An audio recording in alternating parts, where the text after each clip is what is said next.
Colombian sister message to the churches.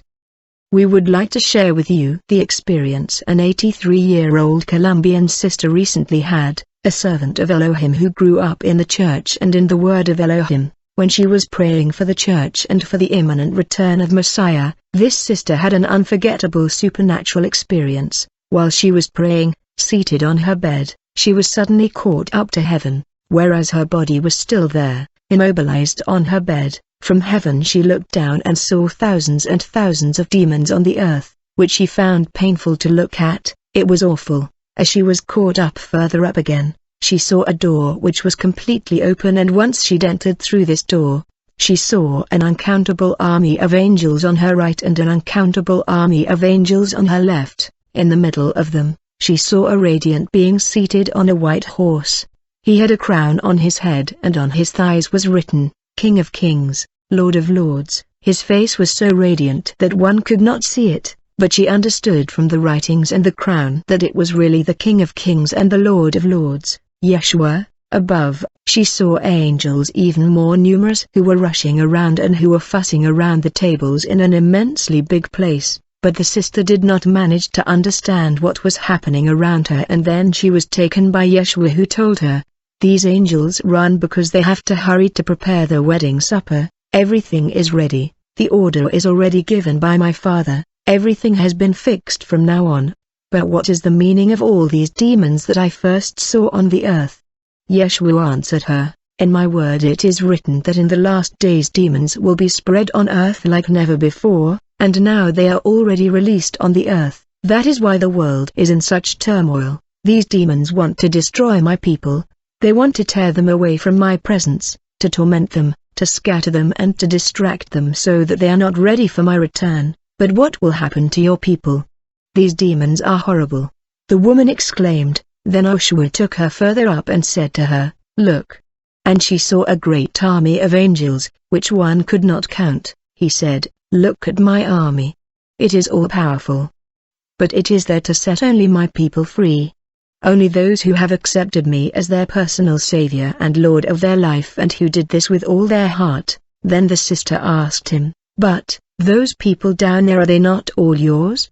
And Yeshua took her in a room full of mirrors, and after giving her a white robe, he pointed out to her how the robe seemed white and spotless, but up close, it was a robe full of very small and imperceptible spots. Then she became sad because spots represent sin, and she began to cry because her robe was dirty. At that moment, Yeshua entered the room and told her, "See, my child?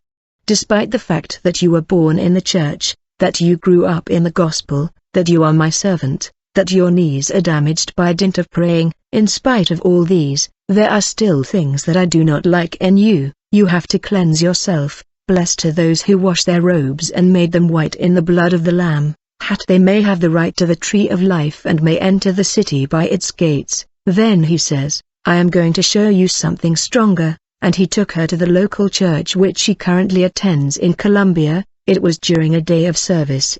The church was crowded, and he told her, "Listen, my daughter, I observe all the services, and as you can see it yourself, there is no robe perfectly white, and the dirtiest robes are those of the elders and the leaders. Look attentively." She looked and saw that all of them had dirty garments. Some garments were torn, some were full of spots and were dark, but she realized that those in the worst condition belonged to the elders and to the leaders. She was very shocked by the vision and began to cry because in her church, there was no white garment. But suddenly, when all raised their hands to adore and praise the Father, their hands were bleeding. Yeshua said to her, "This blood which you see in their hands is the blood of sin which has just been committed, a fresh sin, and not the blood of Yeshua which washes and cleanses sin." And this prevented the worship from reaching the throne of His grace. Yeshua touched people's heads and suddenly their thoughts became audible. Their thoughts were far from being turned towards Elohim. They were just there, worshipping Elohim, but their thoughts were on the things of daily life, the courtships, the sending of emails, etc. One was thinking about his house, another about his car, still another about his children, until the end of the service. And Yeshua said, "You see, the thoughts of people in the church are not turned to my Father, but rather to the things of daily life, to the things of the world. That is why the worship of this church does not get to my throne. They are neither concerned with my reign, nor with my return." And he took her by the hand and went with her to different churches in the world, and he told her, "This one, I have never visited it, that one I have never ordered it to be opened, that other one is managed by Satan." They visited many churches all over the world. She asked him, "But who then can be saved?" And Yeshua answered her, "All those who will wash and whiten their garments in my blood." He then took her to see a panoramic view of all the churches, and suddenly she looked at him and she saw Yeshua was weeping bitterly. She was very moved to see Yeshua weeping that way. "But Yeshua, you cry more than I." And he said, "Yes, my child. The worst is that they all think that they are saved." And she said, "But, Yeshua, what is the purpose of this vision which you show me?" He answered her, "Listen. Tick-tock, tick-tock, tick-tock," and the noise increased more and more. "Do you hear, my child?" And she says, "Yes, Yeshua, it is the noise of a clock." "Listen again. Tick-tock tick," and the clock stopped. He told her, "Do you hear?" And she answered, "There is no more noise." And Yeshua said, "Go and tell the churches that time is over. Tell the churches that time is over."